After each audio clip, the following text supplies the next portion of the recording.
اعلم۔ ان المتقین فی جنات وعیون، اب وہی سائملٹینیس کنٹراسٹ کہ جب جہنم والوں کا تذکرہ ہوا تو متقین کا بھی، اور جو اہل تقوی ہوں گے فی جنات وعیون، وہ ہوں گے جنتوں میں، باغات میں اور چشموں میں، ادخلوها بسلام آمنین، ان سے کہا جائے گا داخل ہو جاؤ ان باغات میں پورے امن کے ساتھ، کوئی خوف نہیں، کوئی اندیشہ نہیں۔ وَنَزَعْنَا مَا فِي صُدُورِهِم مِّن غِلٍّ، یہ مضمون پہلے بھی آ چکا ہے،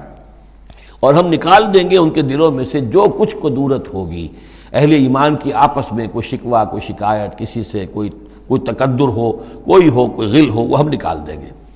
عَلَىٰ سُرُرٍ مُتَقَابِلِينَ، وہ بیٹھے ہوئے ہوں گے تختوں کے اوپر ایک دوسرے کے آمنے سامنے۔ جب کسی سے ناراضگی ہو تو آدمی آنکھیں چار نہیں کرتا بلکہ نظر چڑا جاتا ہے، لیکن جب کوئی ایسی بات نہیں، دل صاف ہے، تو آمنے سامنے بیٹھ کے باتیں کریں گے، سینگ آئی ٹو آئی۔ متقابلین لا یمسہم فیہا نصب، انہیں نہیں پہنچے گی اس میں نہ تو کوئی تکان، وما ہم منہا بمخرجین، نہ پھر وہ اب اس سے نکالے جائیں گے۔ جب اہل جنت میں داخل ہونے کے بعد کسی کا وہاں سے نکلنے کا امکان نہیں۔ نبئ عبادی، اے نبی میرے بندوں کو بتا دیجئے، انی انا الغفور الرحیم، کہ میں یقیناً غفور ہوں، رحیم ہوں۔ میری اصل شان تو یہ ہے، لیکن وَأَنَّ عَذَابِي هُوَ الْعَذَابُ الْعَلِيمُ، میری ایک دوسری شان بھی ہے، اور وہ یہ ہے کہ میرا عذاب تو وہ بھی بہت دردناک عذاب ہے۔ لہذا کوئی آدمی جو ہے وہ نڈر نہ ہو جائے، نچنت نہ ہو جائے، وہ میری مغفرت کی امید بھی رکھے، میری رحمت سے آس بھی لگائے رکھے، لیکن یہ کہ میرے عذاب سے ڈرتا بھی رہے۔ بین الخوف والرجاء، یہ کیفیت رہنی چاہیے۔ وَنَبِّئْهُمْ عَنْ ضَيْفِ ابراہیم، اور ذرا ان کو بتا دیجئے حالات ابراہیم کے جو مہمان آئے تھے ان کے بارے میں، وہی جو پہلے ہم پڑھ چکے ہیں سورہ ہود میں۔ اِذْ دَخَلُوا عَلَيْهِ فَقَالُوا سَلَامًا، جب وہ داخل ہوئے حضرت ابراہیم کے ہاں، مکان پہ آئے، انہوں نے کہا سلام۔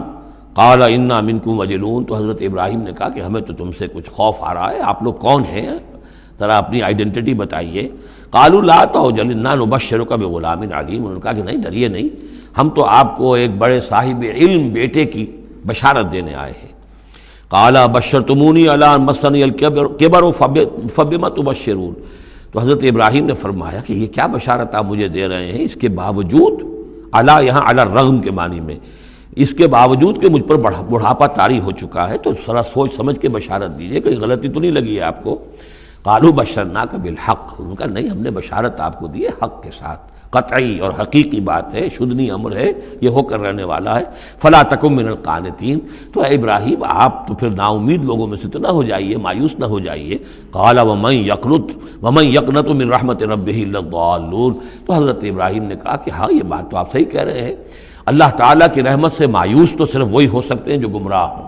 یہ اللہ کی قدرت، اللہ کی رحمت، عین بڑھاپے میں اللہ مجھے اولاد دے دے، 87 برس کی عمر میں بیٹا دے دے، جیسے اس نے حضرت یحییٰ کی والدہ کو، جو کہ بالکل بانجھ رہیں ساری عمر، اور حضرت زکریا جو ہیں بہت بوڑھے ہو چکے تھے، اسی طریقے سے معاملہ یہاں بھی ہوا ہے۔